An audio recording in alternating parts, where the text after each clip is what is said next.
বিসমিল্লাহির রহমানির রহিম।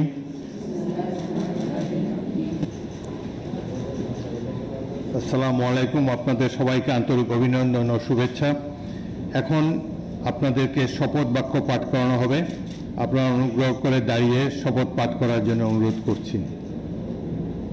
আমি সংসদ সদস্য নির্বাচিত হইয়া সশ্রদ্ধ চিত্তে শপথ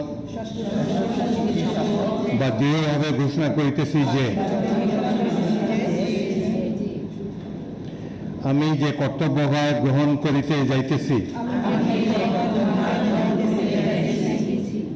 তাহা আইন অনুযায়ী ও বিশ্বস্ততার সহিত পালন করিব।